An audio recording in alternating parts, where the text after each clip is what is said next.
Bartholomäus, dass Gott ihn liebt. Depuis ce jour-là, Bartholomé, il est convaincu que Dieu l'aime. Ich möchte nicht nur die Kinder fragen, sondern alle. Darf ich die Handzeichen sehen? Wer glaubt, dass Gott ihn liebt? Et maintenant, on vous pose une question à vous et à tout le public. Levez la main si vous croyez que Dieu vous aime. Danke. Merci. Wisst ihr, wo sich das in der Praxis herausstellt? Vous savez comment on peut s'en rendre compte dans la pratique? Ob ich mein Leben ganz in Jesu Hände übergebe. Si j'ai vraiment abandonné ma vie à Jésus, Ob ich bereit bin, ihm in allem zu folgen. et si je suis prêt à le suivre en tout, So, ihr Kinder dürft jetzt wieder Platz nehmen. vous pouvez vous asseoir, les enfants. Merci. Danke.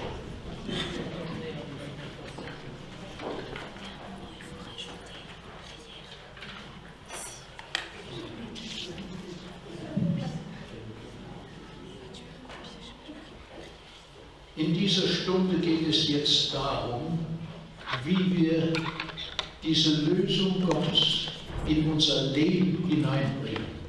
Donc dans ce module-là maintenant, nous parlerons de la solution que Dieu nous propose. Wichtig ist es, dass wir im Glauben um den Heiligen Geist bitten. Il est important de prier par la foi, plein de foi pour le Saint-Esprit, pour recevoir le Saint-Esprit. Galater 3, Vers 14 sagt, Dans Galates 3, le verset 14, nous lisons dass wir den verheißenen Geist empfangen durch den Glauben. que nous recevons le Saint-Esprit qui nous est promis par la foi. Und eine andere Übersetzung sagt, damit wir alle durch vertrauenden Glauben den Geist erhalten, den Gott versprochen hat. Et une autre traduction dit, afin que nous recevions tous le Saint-Esprit par la confiance que nous mettons dans le Seigneur.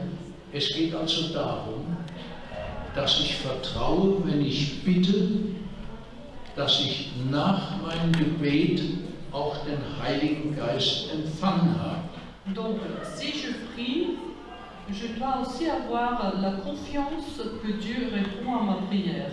Wenn ich nicht im Glauben bete, empfange ich nichts. Si je ne prie pas plein de confiance, de foi, je ne recevrai rien. Gott hat uns eine wunderbare Hilfe geschenkt, wie wir leicht glauben können. Dieu nous a donné une aide très précieuse qui nous permet à croire facilement. Wir nennen diesen Weg Beten mit Verheißung. Ce moyen, c'est la prière avec des promesses. Ich möchte es mit einem einfachen Beispiel klar machen. Je voudrais montrer un exemple. Angenommen, mein Kind hat keine guten Noten in der englischen Sprache. Imaginons que mon enfant n'a pas de bonnes notes en anglais. Ich sage ihm, hör, Englisch ist sehr wichtig, das ist heute die Weltsprache. Je lui explique, tu sais, l'anglais est très important aujourd'hui parce que c'est une langue qui est parlée partout. Lerne fleißig Englisch. Applique-toi à apprendre. Wenn ich Zeit habe, höre ich dich die Wörter ab. Dès que j'ai un moment, je suis bien prêt à t'interroger. Und wenn du eine gute Note im Zeugnis hast, kriegst du von mir 10 Euro. Et si tu obtiens une bonne note au bulletin, je te donnerai 10 euros. Das Kind lernt fleißig. L'enfant s'applique, Ich helfe ihm als je l'aide comme je peux, und tatsächlich, et effectivement, kriegt eine gute Note in Englisch. il a une bonne note en anglais. Und wisst ihr, als mit seinem Zeugnis nach Hause kommt, Et dès qu'il rentre à la maison avec son bulletin, da macht die Haustür auf il ouvre tout grand la porte d'entrée und schreit, Papa, 10 Euro. et il crie, Papa, où sont mes 10 euros? Warum ist er so sicher, dass er 10 Euro kriegt? Pourquoi est-il si sûr, si certain il va recevoir les 10 euros. Hat ein Versprechen, Je lui ai donné la promesse. hat die Bedingung erfüllt. Il a accompli les conditions. Und da ist es ganz normal, dass das auch eingehalten wird. Donc c'est tout à fait normal que je garde mes promesses. Jetzt wollen wir aber noch zwei Ausnahmen betrachten. Nous voulons aussi voir deux exceptions. Angenommen, das ist gerade am Monatsende und ich habe gar keine 10 Euro mehr. Imaginons que cette histoire se produit à la fin du mois et je n'ai plus 10 euros. Da müsste ich ihm sagen, tut mir leid, ich habe keine 10 Euro mehr. Je serais obligé de lui dire, je suis vraiment désolé, mais je n'ai plus 10 euros. Ist es möglich, dass Gott etwas nicht hat, was er uns versprochen hat? Est-ce que vous pensez que pour Dieu, il serait possible qu'il n'a pas quelque chose qu'il nous a promis? Unmöglich. C'est impossible. Eine andere Möglichkeit. Une autre éventualité pour nous. Ich habe inzwischen ein Pädagogikbuch gelesen. Entre-temps, donc entre la promesse et maintenant, j'ai lu un livre sur la pédagogie. Und da steht drin, man soll die Kinder nicht mit Geld anspornen zum Lernen, das wäre nicht gut. Et ce livre explique qu'il n'est pas bon de récompenser les enfants avec de l'argent, ce n'est pas très pédagogique. So sage ich meinem Kind, Donc j'explique à mon enfant. es tut mir leid, es war ein Fehler von mir, dass ich dir das versprochen Je habe. suis désolée, je n'aurais pas dû faire cette promesse, c'était une erreur de ma part. Ich kann dir das nicht geben. Je ne peux pas te donner 10 euros. Könnte das sein, dass Gott hinterher seine Meinung ändert? Et Dieu, est-ce qu'il serait pensable que Dieu change ta vie après coup? Unmöglich. Non, vraiment pas. Das zeigt uns, wenn wir mit Verheißungen beten, Cela nous montre, si nous prions avec des promesses, dass wir erhört werden. que nous serons à coup sûr exaucés. Ein Prediger aus Amerika schrieb mir, Il y avait un pasteur aux États-Unis qui m'a écrit, war leitender Mitarbeiter in Verbänden, donc il était un responsable Unionen. au niveau de l'Union. Schrieb mir, hat jetzt das Buch Schritte zur Erweckung 3-mal gelesen. Il m'a écrit, cela fait maintenant 3 fois que j'ai lu la brochure pas à pas vers un réveil spirituel. Und hat Erfahrungen gemacht, hat Siege erlebt, die überhaupt nie für möglich gehalten hat.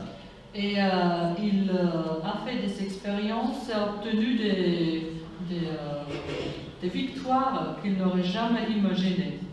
Wenn wir Gott vertrauen und ihn beim Wort nehmen, Si nous faisons confiance à Dieu et que nous le prenons au mot, geschehen große Dinge in unserem Leben. il y a vraiment de grandes choses qui se passent dans notre vie. 4 Wochen später schrieb mir nochmal. 4 semaines plus tard, il m'a écrit de nouveau. Schrieb, ich habe jetzt das Buch 6-mal gelesen. Et là, il a écrit, maintenant, je l'ai lu déjà 6 fois. Inzwischen war ich eingeladen, bei einem Camp-Meeting zu 3000 Leuten die Predigt zu halten. Entre-temps, on m'a invité à venir à un camp meeting pour prêcher devant 3000 personnes. Ich habe in meinem ganzen Leben nicht eine solche Wirkung an den Menschen gesehen wie da. Pendant tout mon ministère, je n'ai jamais vu autant d'impact. Hat über die großen Segnungen Gottes durch den Heiligen Geist gesprochen. Il a parlé de grandes bénédictions qu'ils ont obtenues de la part du Saint-Esprit. Wir haben in der Bibel 2 Schlüsselbibelstellen über das Beten mit Verheißungen. Dans la Bible, nous trouvons 2 versets clés, 2 passages clés qui parlent de la prière en s'appuyant sur des promesses. In 1. Johannes 5, Vers 14 steht Folgendes. Dans 1 Jean 5, le verset 14, Und das ist die Zuversicht, die wir haben zu ihm, dass, wenn wir etwas bitten nach seinem Willen, so hört er uns. nous avons la certitude que si nous prions, demandons quelque chose selon la volonté de Dieu, il nous exaucera. Gott gibt uns eine grundlegende Zusage, wenn wir nach seinem Willen beten, erhört er uns. Dieu nous donne une certitude, une promesse de base que si nous prions quelque chose selon sa volonté, il nous écoute. Wo finden wir den Willen Gottes? Où est-ce que nous pouvons trouver la volonté de Dieu? In allen Geboten der Bibel Dans tous les commandements und allen Verheißungen der Bibel. et dans les promesses bibliques. Einer hat die Verheißungen gezählt und hat gefunden, dass die Bibel über 3000 Verheißungen enthält. On a compté, quelqu'un a compté les promesses qu'on trouve dans la Bible et il s'y trouve plus que 3000. Jetzt ist die Frage, wann erhört Gott dieses Gebet? Il y a une autre question. Quand est-ce que Dieu exauce cette prière? Vers 15, 1. Johannes 5, Vers 15. 1 Jean 5, verset 15. Und wenn wir wissen, dass er alle unsere Bitten erhört, Et si nous savons qu'il écoute, qu'il exauce toutes nos demandes, so wissen wir, dass die Bitten, die wir vor ihn gebracht haben, uns schon gewährt sind. nous avons la certitude que les demandes, les prières que nous lui avons adressées, il les a déjà accordées. Leider übersetzen das nicht alle Übersetzer richtig. Malheureusement, toutes les traductions ne sont pas très exactes. Eine andere Übersetzung sagt, dann wissen wir auch, dass wir das von ihm Erbetene bereits besitzen. Une autre traduction précise, ainsi nous savons que ce que nous avons demandé, nous le possédons déjà. Unsere Gebete nach dem Willen Gottes werden also in dem Augenblick erhört, in dem wir sie vor Gott bringen.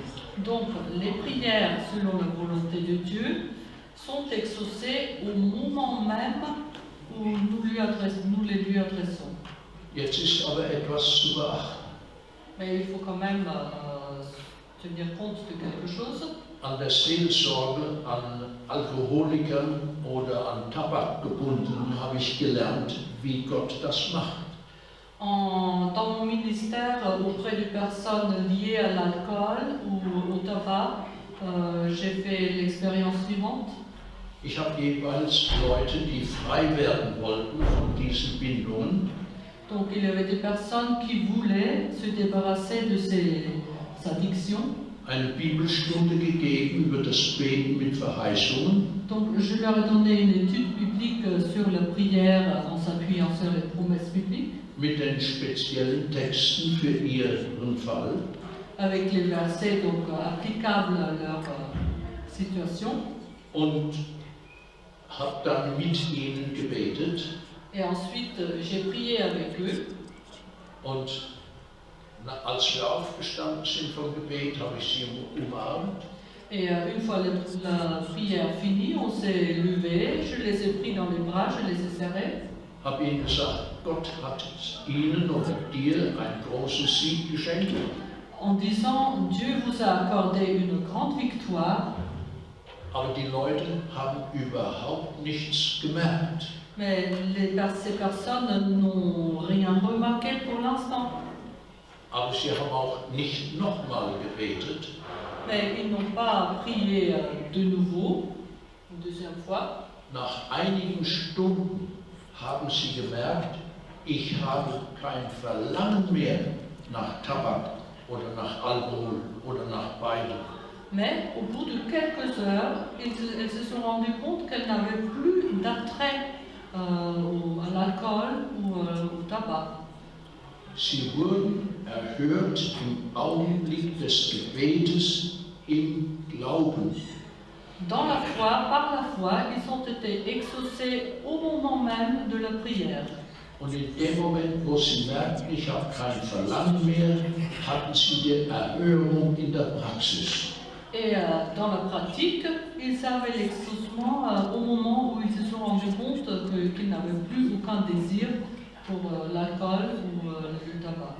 Jesus sagt uns genau das in Markus 11, Vers 24.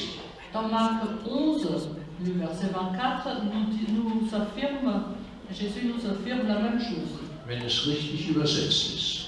Si c'est bien traduit, Dort steht, darum bei allem, was ihr im Gebet erbittet, tout ce que vous demandez par la prière, glaubt nur, dass ihr es empfangen habt, croyez seulement que vous l'avez déjà reçu so wird es euch zuteil werden. et cela vous sera accordé. Es geht also darum, dass ich Gott vertraue, dass er in diesem Moment mein Gebet erhört hat Donc, je dois faire confiance à Dieu qu'il a exaucé ma prière à ce moment-là und dass er mir die praktische Seite zur rechten Zeit schenkt. et qu'il m'offrira le côté pratique au bon moment. Ich danke Gott jeden Morgen, wenn ich um den Heiligen Geist gebetet habe, dass er mich erhört hat. Chaque matin, quand je prie le Seigneur de m'accorder son Saint-Esprit, je le remercie aussi. Und dass Jesus mir jetzt die Praxis schenkt. Et je lui rends grâce que Jésus va aussi par la suite me donner la pratique, la mise en pratique.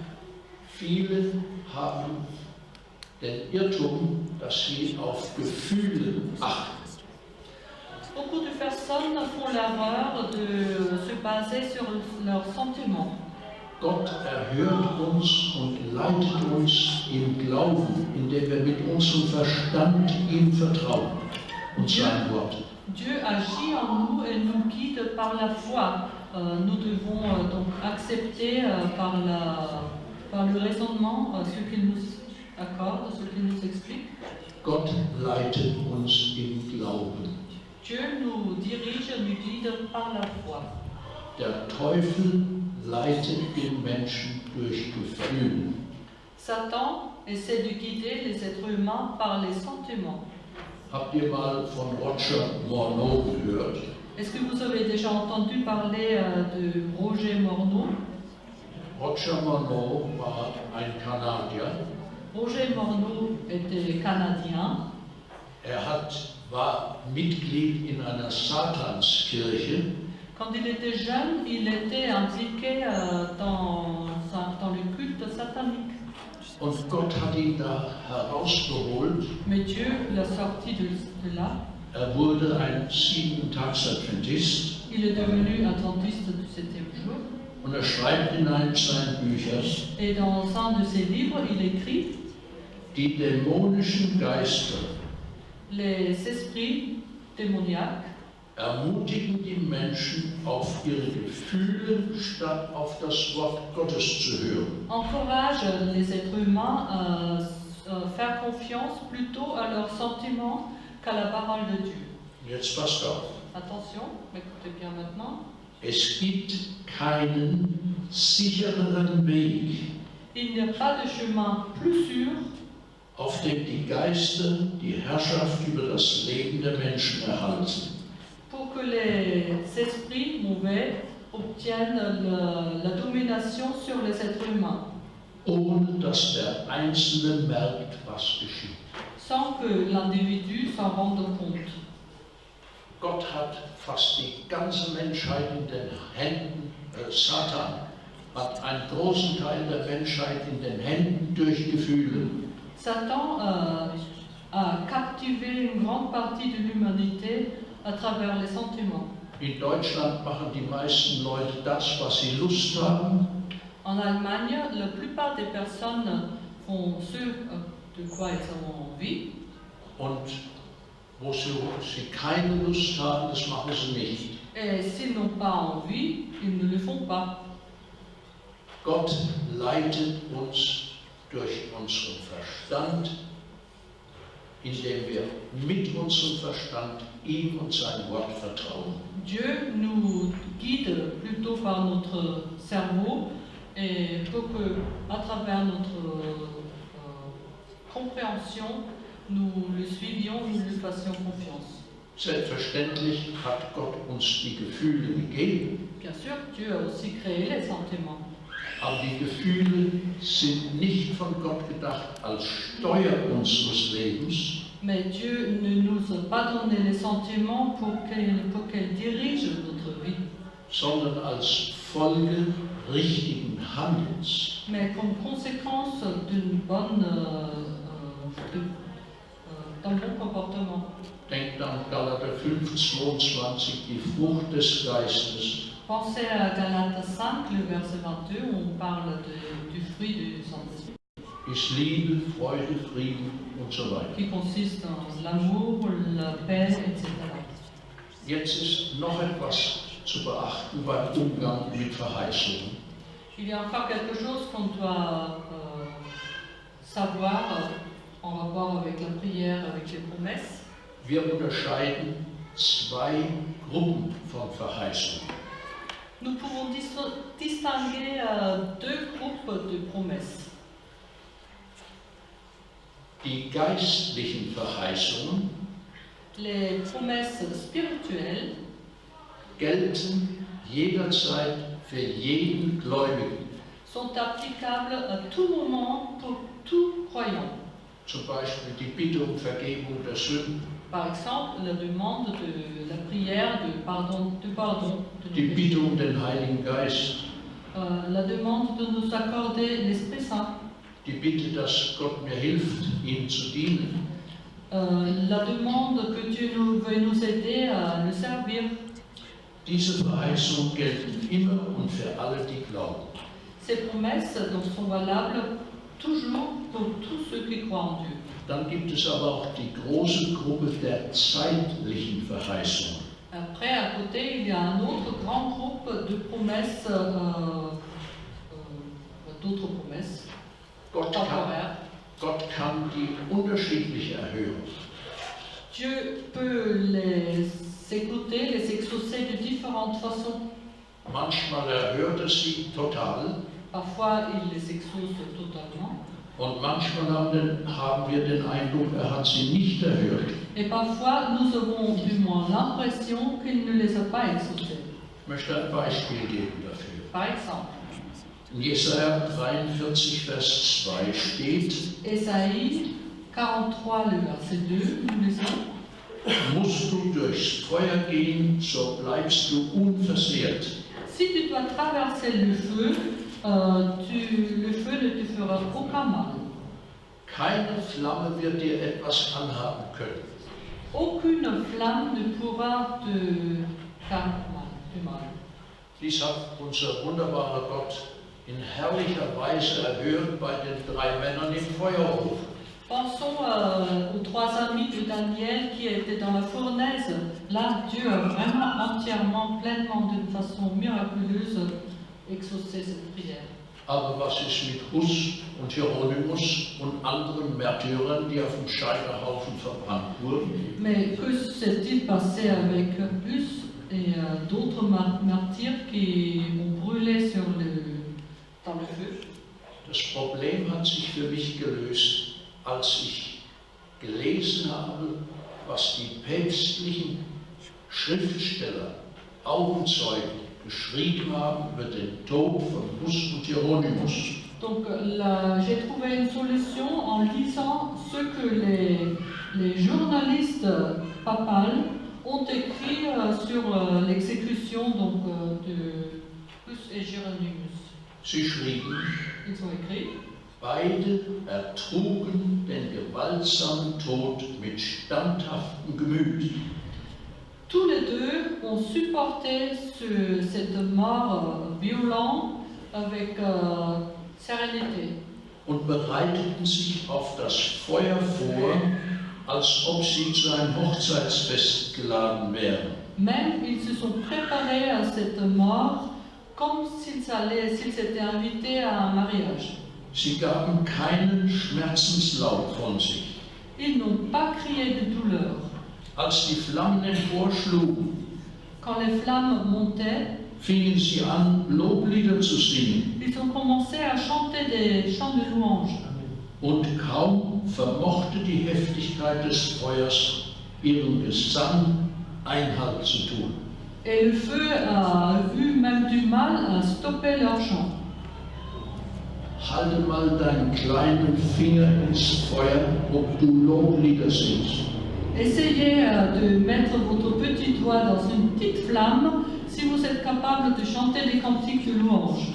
Du wirst schreien. On va plutôt crier. Warum konnten die den ganzen Menschen im Feuer Loblieder singen und nicht schreien? Comment est-ce possible que eux qui étaient le corps entier au milieu des flammes, comment se fait-il qu'ils ont pu chanter des cantiques et sans hurler du tout? Da hat Gott eingegriffen. C'est là que Dieu est intervenu. Hat ihnen die Schmerzen weggenommen. Visiblement, il leur a enlevé les douleurs. Sie sind verbrannt. Certes, ils sont brûlés, aber ohne diesen furchtbaren Schmerz. Mais sans ces douleurs atroces. Das war eine Erhörung, nicht wie bei den 3 Männern im Feuerofen. Donc là, Dieu a bien exaucé aussi leur prière, mais pas de la même façon que pour les 3 amis de Daniel. Hus und Hieronymus haben auch gebetet. Hus et Hieronymus ont prié eux aussi. Hat Gott sie nicht erhört? Est-ce que Dieu ne les a pas exaucés? Gott hat sie erhört, aber in einer Weise, die für uns nicht bekannt ist. Si, il les a écoutés, mais d'une façon qui nous échappe. Wir haben keine Ahnung, wie Gott das macht beim brennenden Schmerzmittel. Nous n'avons aucune idée comment Dieu les a aidés dans ce cas-là.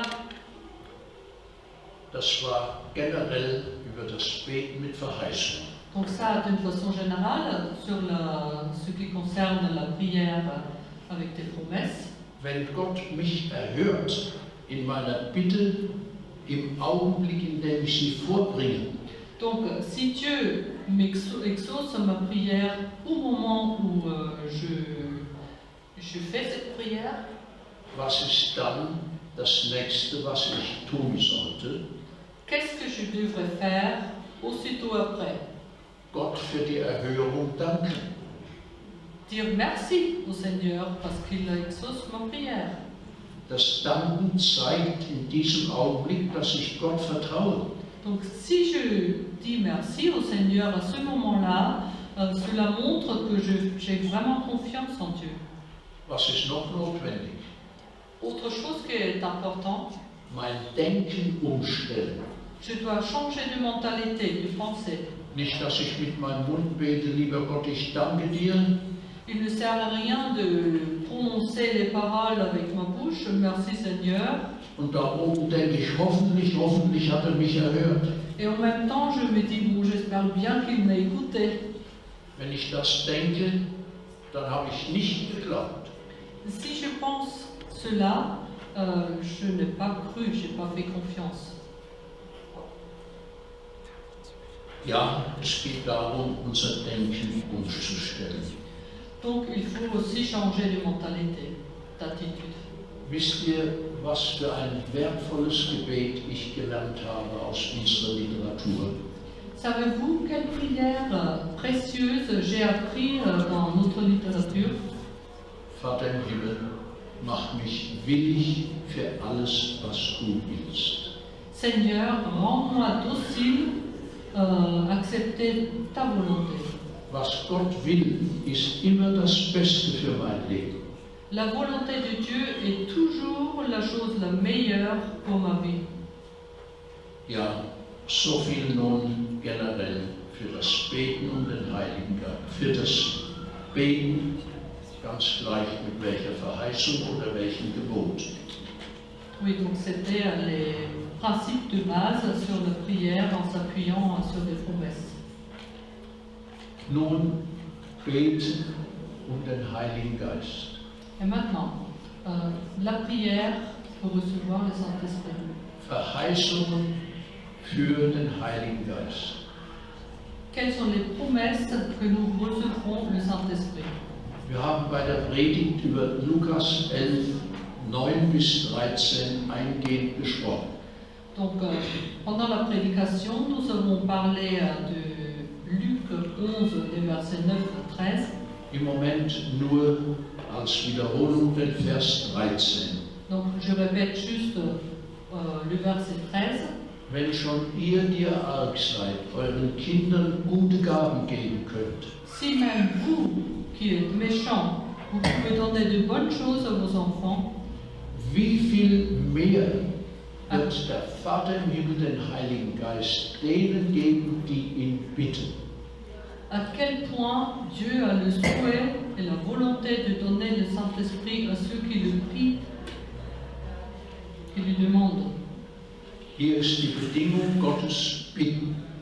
Donc, première condition, c'est demander. Wisst ihr, was Ellen White schreibt zu diesem Text? Savez-vous ce que Ellen White écrit donc sur ce verset?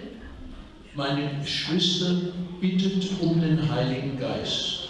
Mes frères et sœurs, priez pour recevoir le Saint-Esprit. Gott steht hinter jeder Verheißung, die er gegeben hat. Dieu est fidèle à chaque promesse qu'il a donnée. Sagt mit eurer Bibel in der Hand, Dites, Bible en main, ich habe getan, wie du gesagt hast. j'ai fait ce que tu m'as demandé de faire. Ich halte dir deine Verheißung vor. Je te montre les promesses, je te rappelle les promesses que tu as faites dans la Bible. Bittet, so wird euch gegeben. Tu as promis, demandez et on vous donnera. Sucht, so werdet ihr finden. Cherchez et vous trouverez. Der Abschnitt, den wir heute früh in der Predigt betrachtet haben, Lukas 11, 9 bis 13, wird hier zitiert. Donc, il y a ici la citation de Luc 11, donc du sujet de notre prédication de ce matin. Danach sagt sie, Christus erklärt, alles, was ihr bittet in eurem Gebet, glaubt nur, dass ihr es empfangen habt, so wird es euch zuteil werden. Et ensuite, elle poursuit, croyez donc, que ce que vous avez pris, demandez dans votre prière, que vous le recevrez, faites confiance et ensuite vous le recevrez. Was ihr bitten werdet in meinem Namen, das will ich tun, Ce que vous demanderez en mon nom, je le ferai, auf dass der Vater geehrt werde durch den Sohn. afin que le Père soit glorifié à travers le Fils. Lukas 11, Vers 13, eine wertvolle Verheißung Jesu für das Beten und Verheißen. Luc Für das 11, Beten und Heiligen 9 Geist. à 13 est donc une promesse précieuse ce qui concerne la prière pour recevoir le Saint-Esprit. Jetzt ist noch ein wichtiger Punkt beim Umgang mit der Bibel. Encore quelque chose d'important en rapport avec l'utilisation de la Bible. Wenn die Bibel an mehreren Stellen über eine Sache spricht, Si la Bible se prononce sur un même sujet dans divers passages, dann sollen wir alle diese Stellen betrachten. il est important d'étudier tous ces passages. Lesen wir nun Apostelgeschichte 5, Vers 32. Lisons Actes des Apôtres 5, le verset 32. Und wir sind Zeugen dieser Geschichten und der Heilige Geist, Nous, ainsi que le Saint-Esprit, nous sommes témoins de ces histoires, welchen Gott gegeben hat, denen, die ihm gehorchen. ces promesses que Dieu a données à ceux qui lui obéissent. In Lukas 11 haben wir also die Bedingung bitten. Donc dans Luc 11, il y a une condition pour l'exaucement qui est celle que de prier. In Apostelgeschichte 5, Vers 32 hören wir, dass diese Bitte nur denen gewährt wird, die gehorchen. Dans Acte 5, le verset 32, nous apprenons que la demande va être accordée favorablement seulement à ceux qui obéissent. In der Anfangszeit, wo ich gebetet habe über den Heiligen Geist, Dans mes débuts de prier pour le recevoir le Saint-Esprit, dachte ich manchmal, habe ich eigentlich genügend Verlangen danach? je me posais parfois la question, est-ce que j'ai suffisamment de désir de recevoir le Saint-Esprit? Ich habe dann gebetet mit Johannes 7, Vers 37. Donc, j'ai utilisé Jean 7, le verset 37 dans mes prières. Wen da dürstet, der komme zu mir und trinke. Celui qui a soif, qu'il vienne à moi et qu'il boive. Ich habe gebetet, lieber Gott, bitte schenk mir einen großen Durst, ein großes Verlangen nach dem Heiligen Geist. Et j'ai prié, Seigneur, s'il te plaît, augmente ma soif du Saint-Esprit. Ist das ein Gebet nach dem Willen Gottes? Est-ce que ceci est une prière selon la volonté de Dieu? Ganz klar. Sûrement. In Johannes 7, Vers 38 und 39, Jean 7, les versets 38 et 39. wer an mich glaubt, wie die Schrift sagt, Nous lisons, celui qui croit en moi, comme le dit la parole, von dessen Leibe werden Ströme lebendigen Wassers fließen. de son sang sortiront des fleuves Ströme des lebendigen Wassers. d'eau vive. Oui, voilà. Ist das nicht ein Symbol für ein erfülltes Leben, Ströme lebendigen Wassers von mir? Quel symbolisme pour indiquer une vie dans l'esprit des fleuves d'eau vive. Vers 39 sagt, das sagte er vom Heiligen Geist. Le verset 39 nous explique, Jésus a dit cela par rapport au Saint-Esprit. Welche Bedingung haben wir dort? Donc, quelle est la condition dans ce passage? Die Bedingung Glauben. La condition de croire, la foi. Wer an mich glaubt, wie die Schrift sagt. Celui qui croit en moi. Geschwister, es gibt noch eine ganze Anzahl Verheißungen, aber ich weiß nicht, ob wir noch die Zeit haben, das alles zu betrachten. Il y a encore beaucoup d'autres promesses, mais je ne sais pas si nous aurons le temps de poursuivre. Ich erwähne mal nur einen Text, den wir schon eingehend besprochen haben, dass ihr euch den notiert, weil das eine gewaltige Verheißung für den Heiligen Geist ist. Je veux juste mentionner encore un verset que nous avons déjà mentionné au début pour que vous puissiez vraiment le retenir parce que c'est un verset clé. Das war Epheser 3, Verse 16 und 17. C'était Éphésiens 3, les versets 16 et 17. Dann wisst ihr, was das letzte Wort Jesu auf dieser Erde war? Savez-vous quelle était la dernière parole de Jésus quand il était sur terre? Die Bibel hat festgehalten, was das letzte Wort Jesu auf der Erde war. Dans la Bible, nous trouvons la dernière parole de Jésus quand il était sur terre. Nach diesem Wort wurde Jesus sichtbar vor ihren Augen zum Himmel gehoben. La Bible nous relate juste après ces paroles, Jésus fut enlevé de leurs yeux vers le ciel. Apostelgeschichte 1, Vers 8. Actes des Apôtres 1, le verset 8. Das war das letzte Wort Jesu. Donc c'était les dernières paroles de Jésus. Ihr werdet den Heiligen Geist empfangen Vous recevrez le Saint-Esprit und durch seine Kraft meine Zeugen sein. et par sa force, par sa puissance, vous serez mes témoins. Vers 9. Verset 9. Nach diesem Wort wurde er in den Himmel gehoben. Après ces paroles, Jésus fut enlevé vers le ciel. Es war das Vermächtnis Jesu an seine Gemeinde. Donc c'était l'héritage que Jésus a laissé à son Église. Und an Pfingsten kam der Heilige Geist. Et à la Pentecôte, donc le Saint-Esprit est descendu sur Und eux. Gott schenkt ihn denen, die darum bitten. Et Dieu l'accorde à ceux qui lui demandent. Und das Beispiel Jesu zeigt, hat Morgen für Morgen um den Heiligen Geist gebetet. Et l'exemple de Jésus nous montre que lui-même, il a prié matin après matin pour recevoir le Saint-Esprit. Deswegen ist es gut, dass wir das auch tun. Donc c'est très important pour nous de faire pareil. Ich möchte jetzt nur noch mir die Zeit nehmen für Galater 5, Vers 16. Donc là, je voudrais juste prendre encore le temps pour lire Galates 5, le verset 13. Ich sage aber, wandelt im Geist, Je vous dis, marchez dans l'esprit. So werdet ihr die Lüste des Fleisches nicht vollbringen. Et ainsi, vous n'accomplirez pas les désirs de la chair.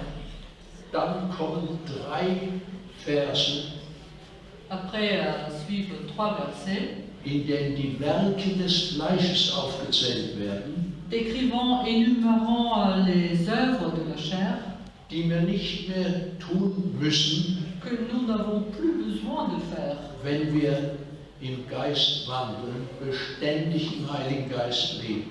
du moment où nous marchons dans l'esprit continuellement. Wenn wir im Heiligen Geist leben, Si nous vivons par l'esprit, wird die Macht der Sünde in unserem Leben gebrochen. la puissance du péché sera brisée dans notre vie. Das ist ein ganz wunderbares, C'est vraiment merveilleux. aber es bedeutet nicht Sündlosigkeit. Mais cela ne veut pas dire que nous sommes sans péché. Kein Apostel und Prophet hat jemals beansprucht, sündlos zu sein. Aucun apôtre, aucun disciple dans la Bible n'a jamais prétendu être sans péché. Dass Gott die Macht der Sünde in unserem Leben bricht, bedeutet, Le fait que Dieu brise la puissance du péché dans notre vie, cela veut dire dass wir nicht mehr sündigen müssen. que nous ne sommes plus obligés quasiment du péché. Wir wollen auch nicht sündigen, Et nous n'avons pas envie ou pas la volonté de péché. aber Mais es kann passieren.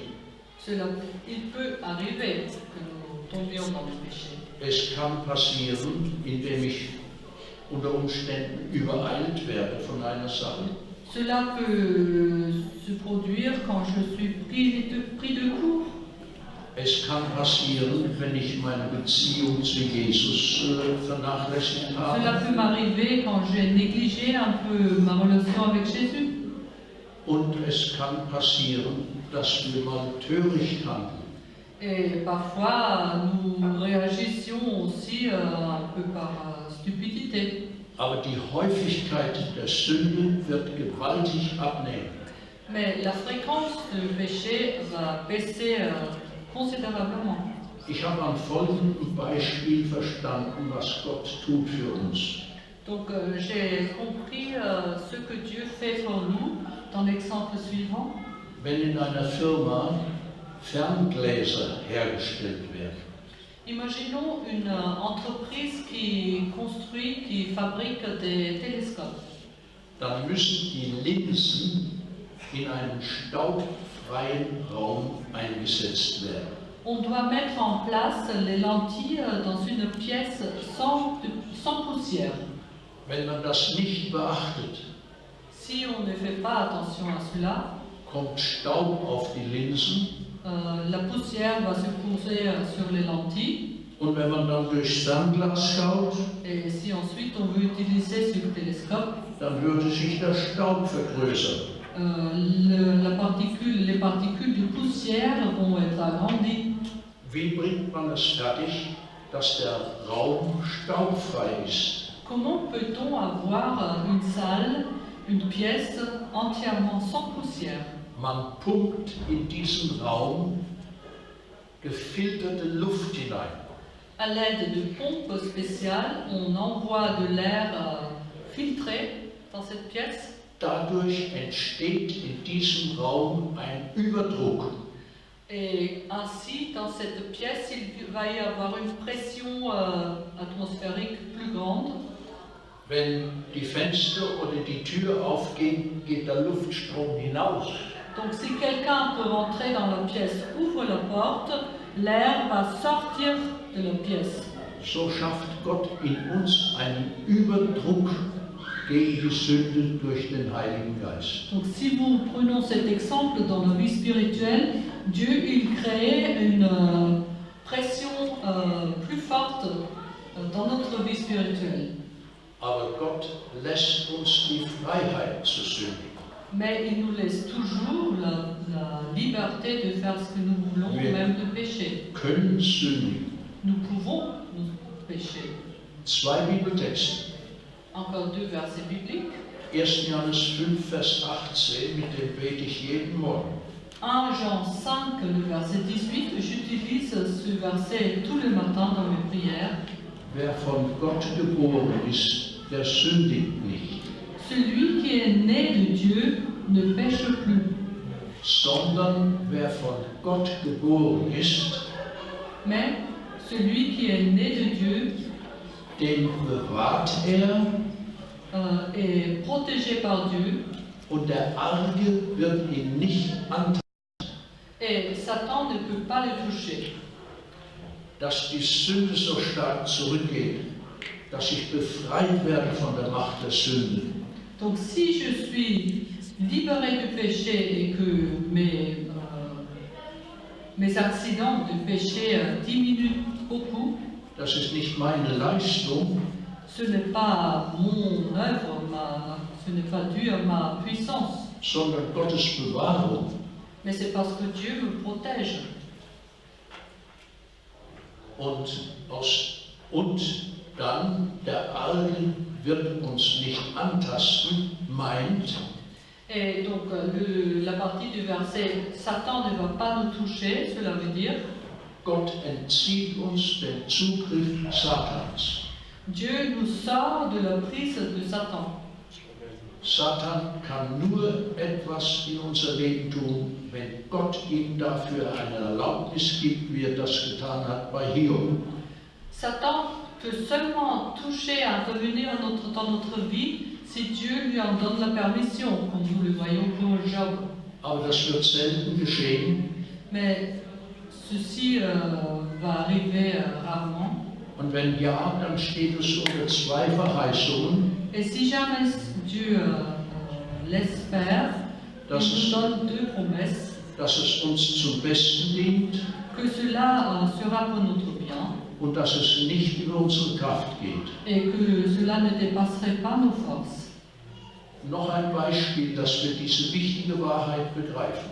Encore un exemple afin que nous puissions vraiment comprendre cette promesse qui est tellement importante. Unser ganzes Leben unterliegt der Schwerkraft.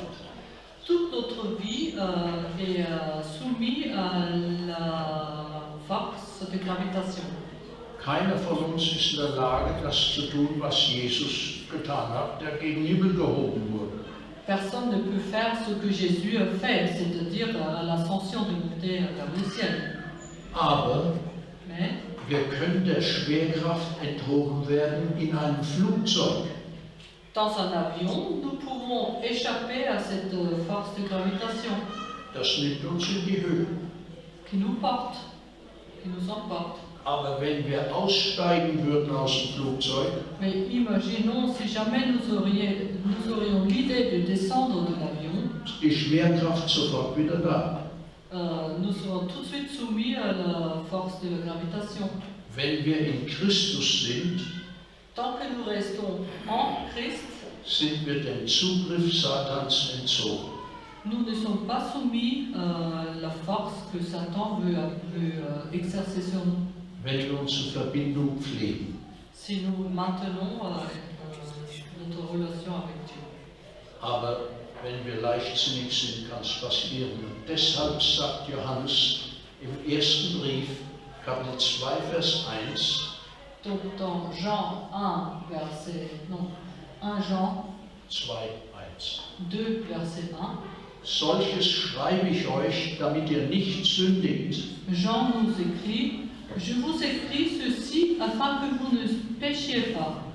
Das ist, was Gott uns schenken will. C'est ce que Dieu veut nous offrir.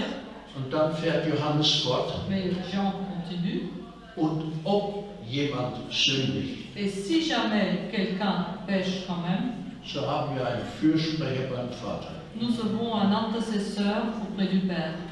Der Apostel Paulus sagt in Römer 7, dass er fleischlich ist und unter die Sünde verkauft ist.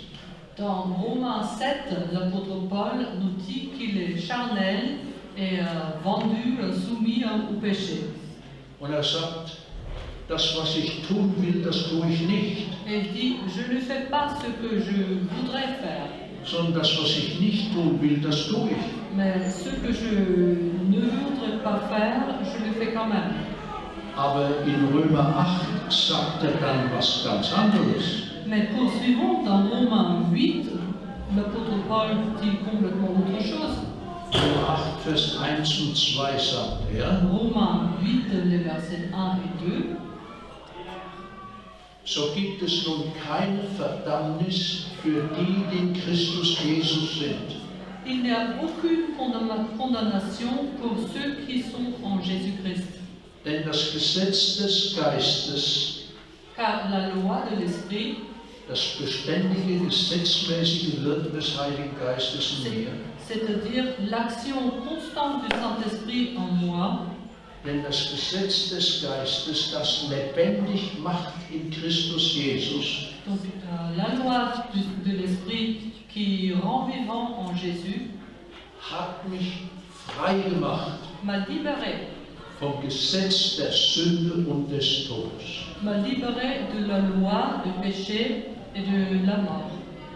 Paulus sagt, Gott hat ihn frei gemacht von dem Gesetz, das zum Tod führt. Paul dit que Dieu l'a libéré de la loi qui mène à la mort. Das ist die Bedeutung der Verheißung Galater 5, Vers 16. C'est la signification de la promesse que nous trouvons dans Galates 5, le verset 16. Ich möchte, ihr könnt meine Erfahrungen, die ich gemacht habe, wie Gott mich verändert hat durch das Beten um den Heiligen Geist, die könnt ihr nachlesen in der Broschüre. Dans le livret Pas à pas vers un réveil spirituel, vous pouvez lire les expériences que j'ai faites moi-même, et comment Dieu a changé des choses dans ma vie. Ich möchte nur sagen, bei mir hat es lang gedauert. Bref, moi, dans mon cas, ça a pris beaucoup de temps. Ich dachte lange, bei mir ist überhaupt nichts passiert. Pendant longtemps, j'avais l'impression que rien ne changeait dans ma vie. Bis mir plötzlich aufging, dass eine Menge passiert ist. Et un jour, à un moment donné, je me suis quand même rendu compte qu'il y avait beaucoup de petites choses qui ont changé. Und ich denke, dass etwa 500 Geschwister mir ihre Erfahrungen geschrieben oder erzählt haben. Et jusqu'à ce jour, il y avait à peu près 500 personnes, frères et sœurs, qui m'ont envoyé leurs expériences. Und da habe ich erkannt, die große Erfahrungen gemacht haben, Et je me suis rendu compte que ceux qui ont fait de grandes expériences, und viel schneller Erfahrungen gemacht haben wie ich, ou qui ont fait des expériences beaucoup plus rapidement que moi, das waren die, die 3-mal, 4-mal, 5-mal, 6-mal dieses Buch gelesen haben und danach gehandelt haben. c'était les personnes qui ont lu et relu et encore relu 4, 5, 6 fois le message donc, qui est dans Pas à pas vers un réveil spirituel. Donc dans la brochure, Weil es nicht alle wissen, wie man mit Verheißungen betet, tout le monde ne sait pas comment on prie en utilisant des promesses. steht in diesem Buch braun unterlegt ein Gebet mit Verheißungen Hingabe an Gott. Vous trouverez dans la brochure, donc Pas à pas vers un réveil spirituel, toute une page, comme ça, c'est la page 99, Erfüllung mit dem Heiligen Geist, pour donner un exemple pour prier donc, avec des promesses, pour être rempli du Saint-Esprit, Erfüllung mit der Liebe Gottes, pour être rempli de l'amour de Dieu, den Schutz Gottes, pour que Dieu nous protège, und dass mir schenkt, dass ich sein Zeuge sein darf. et qu'il me permette d'être son témoin. Wenn man gelernt hat, mit Verheißungen zu beten, kann man wesentlich kürzer beten, wie das hier in diesem Gebet ist. Une fois qu'on a appris à utiliser des promesses dans ses prières, on peut bien sûr prononcer une prière bien plus courte que celle-ci. Ich habe es so ausführlich gemacht, dass man es lernen kann, mit Verheißungen zu beten. Je le fais un peu plus long pour qu'on puisse apprendre à utiliser les versets bibliques, les promesses dans la prière. Denkt daran, beim Beten mit Verheißungen geht es darum, dass ich Gott vertraue. Pensez-y, dans la prière avec des promesses, la chose essentielle, c'est de faire confiance à Dieu. Als das Buch in Deutschland herausgekommen war Quand on a édité la brochure en Allemagne, und 6 Monate draußen war, depuis donc 6 mois après, bekam ich folgende E-Mail. j'ai reçu le mail suivant. Wir machen mit der Broschüre Schritte zur persönlichen Erweckung erstaunliche Erfahrungen. Nous faisons des expériences vraiment étonnantes avec cette brochure, pas à pas vers un réveil spirituel. Viele Geschwister beten täglich das vorgeschlagene Gebet zu zweit. Beaucoup de membres de notre Église prient chaque jour en binôme et cette prière proposée. Ich habe das Gebet eigentlich nicht geschrieben, dass man das nachbeten soll. En fait, je n'ai pas vraiment écrit cette prière pour qu'on la répète exactement telle qu'elle. Sondern als Beispiel, dass man lernt, selber mit Verheißungen zu Mais beten. juste pour donner un exemple, pour montrer comment on peut apprendre à prier avec des promesses. Und man muss auch nicht zu zweit beten, wie es die gemacht haben. Et on n'est pas obligé non plus de prier à deux comme ces personnes l'ont Aber fait. ich kenne einige Ehepaare, Mais je connais plusieurs couples die nach dem Frühstück sich an den Händen nehmen und gemeinsam dieses Gebet sprechen. qui se prennent par les mains, par exemple après le petit déjeuner, pour prier cette prière ensemble. Also hier wurde geschrieben, ich selbst bete es seit 5 Monaten mit einer Freundin. Donc cette personne qui m'a envoyé ce mail a relaté, moi-même je fais cette prière avec une amie depuis 5 mois. Nicht nur im persönlichen Bereich geht es bei allen war gesperrt gedruckt, aufwärts. Donc chacun, et c'est souligné, des membres d'Église qui participent à cette prière progresse dans le domaine personnel. Es wird gereinigt im Haus. On fait le ménage dans la maison, In den Beziehungen, dans les relations, in der Ehe, dans le couple, geistlich dans la vie spirituelle und in der Gemeinde. et aussi à l'Église. Aber nicht so, dass es Riesenkonflikte gibt. Mais pas d'une façon à utiliser des grands conflits, Sondern es geschieht auf eine leise, selbstverständliche Art. mais d'une manière douce, tout à fait naturelle. Neulich sagte eine Schwester zu mir, Il n'y a pas longtemps qu'une sœur m'a dit, so habe ich mir immer vorgestellt, ein gutes, Gott wohlgefälliges Leben zu führen. j'ai toujours rêvé mener une vie comme cela, soumise à Dieu et agréable. Aber da standen zu viele Schwierigkeiten dazwischen. Mais il y avait trop de problèmes, de difficultés qui m'en ont empêché. Endlich wird mein Traum wahr Enfin, mon rêve se réalise. und das ist erst der Anfang. Et ceci est seulement le début. Gott schenke uns allen, wie diesem Bruder in Amerika, dass wir sagen können, Gott hat mir Siege geschenkt, die ich nie für möglich gehalten habe. Que Dieu nous donne à chacun d'entre nous que nous fassions des expériences et que nous puissions dire, comme ce frère des États-Unis, Dieu m'a accordé des victoires que jamais je n'imaginais. Ich möchte noch kurz anfügen, was es morgen geht. Je voudrais juste encore annoncer un petit peu de quoi on va parler demain.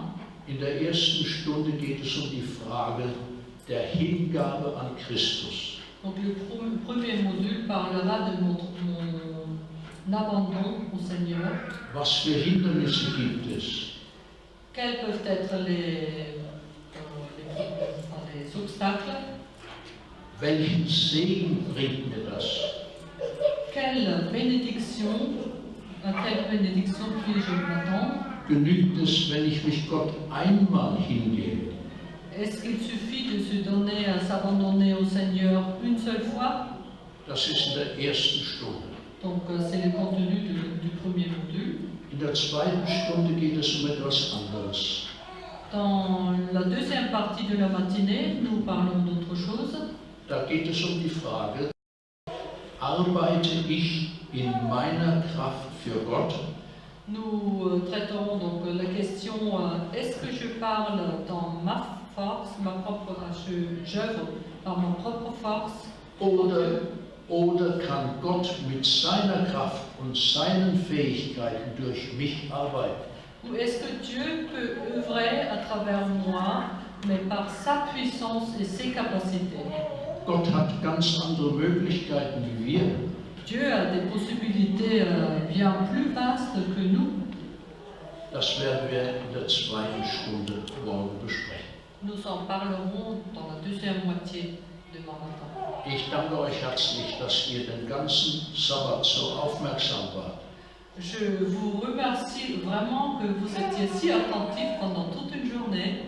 Es war ein anstrengender Tag für euch. C'était sûrement fatigant et long pour vous, Aber ich hoffe, es war ein Segenstag für jeden. mais j'espère que c'était une journée remplie de bénédictions. Darf ich vorschlagen, dass ich gleich ins Gebet gehe? On va tout de suite continuer par la prière et on vous invite de vous lever. Lasst uns aufstehen zum Gebet.